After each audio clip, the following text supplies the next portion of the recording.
Hi అండి, అందరికీ నమస్కారం. Welcome back to Sneha IQ. దేశవ్యాప్తంగా ఎవరైతే పీఎం కిసాన్ పథకానికి సంబంధించిన రైతులు ఉన్నారో వీరందరికీ కూడా ఒక లేటెస్ట్ అప్డేట్ అయితే రావడం జరిగింది. మరి ఆ అప్డేట్ ఏంటంటే 19వ విడతకు ఏ రైతులు అర్హులు, ఏ రైతులు అనర్హులు అని చెప్పేసి ఒక జాబితా అయితే రావడం జరిగింది. మరి ఆ జాబితాలో మీ పేరుందో లేదో ఒకసారి చెక్ చేసుకోండి. ఇక మనం లేట్ చేయకుండా వీడియోలోకి వచ్చినట్లయితే, మోదీ సర్కార్ రైతుల కోసం ఎన్నో పథకాలను అమలు చేస్తుంది. అందులో పీఎం కిసాన్ స్కీమ్ కూడా ఒకటి. ప్రతి ఏడాది రైతులకు 6,000 రూపాయల చొప్పున అందిస్తుంది. అయితే ఈ మొత్తాన్ని ఒకేసారి కాకుండా 3 విడతల్లో అందిస్తుంది.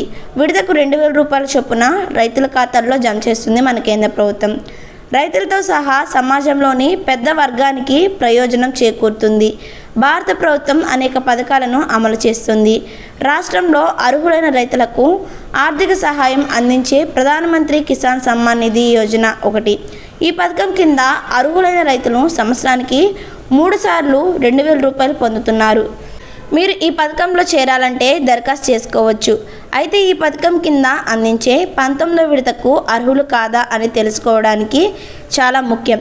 ఇప్పటి వరకు 18వ విడత అందుకోగా ఇప్పుడు తాజాగా 19వ విడత రావాల్సి ఉంది. మీరు తదుపరి చెల్లింపును అందుకుంటున్నారని నిర్ధారించుకోవడానికి అర్హత ప్రమాణికలను తెలుసుకోవాలి. మీరు పీఎం కిసాన్ యోజనలో నమోదు చేసుకున్నట్లయితే రైతులు తప్పనిసరిగా కొన్ని షరతులను అయితే పాటించాల్సి ఉంటుంది. మరి ఆ షరతులు ఏంటో మనం ఇప్పుడు చూద్దాం.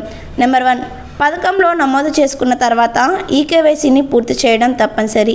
ఇలా చేయడంలో విఫలమైన రైతులకు ఇన్స్టాల్మెంట్ అందడంలో జాప్యం జరిగే అవకాశం ఉంది. మీరు ప్రభుత్వ వెబ్సైట్ pmkisan.gov.in ద్వారా ఆన్లైన్లో ఈకేవైసీ పూర్తి చేసుకోవచ్చు, లేదా మీ సమీపంలోని సిఎస్సి కేంద్రాన్ని సందర్శించవచ్చు. కొత్తగా దరఖాస్తు చేసుకునే రైతులకైనా, ఇదివరకు సాయం పొందుతున్న రైతులకైనా సరే ఈకేవైసీ చేసుకోవడం తప్పనిసరి. నెంబర్ 2, భూమి ధృవీకరణ. రైతులు తమ భూమి సమాచారం అప్డేట్ చేసి ఉండాలి. మీరు ఈ దశను పూర్తి చేయకుంటే వచ్చే నిధులలో జాప్యం జరగవచ్చు అని భూమికి సంబంధించి అన్ని వివరాలు కూడా పూర్తి చేసి ఉండాలి. Number 3, Aadhaar linking. మీ ఆధార్ కార్డ్ని మీ బ్యాంక్ ఖాతాతో లింక్ చేయడం కూడా తప్పనిసరి.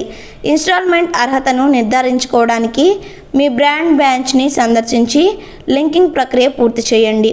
నెంబర్ 4, ఇది పూర్తి చేయడం ద్వారా మీరు పీఎం కిసాన్ యోజన కోసం మీ అర్హతను చెల్లుబాటు అయ్యేలా చూసుకోవచ్చు.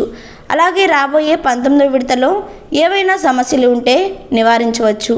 ప్రభుత్వ ఉద్యోగులు, ట్యాక్స్ చెల్లింపుదారులు, వృత్తి నిపుణులు వంటి వారికి పీఎం కిసాన్ సాయం అందదని గుర్తుంచుకోండి. అనర్హులైన వారి పేర్లను కేంద్ర ప్రభుత్వం తొలగిస్తుంది. కుటుంబంలో ఒక వ్యక్తికి మాత్రమే పీఎం కిసాన్ యోజన బెనిఫిట్ లభిస్తుంది. ఒకవేళ భార్యాభర్తలు ఇద్దరిపై వ్యవసాయ భూమి ఉన్నప్పటికీ ఒక్కరికి మాత్రమే పెట్టుబడి సాయం అందుతుంది.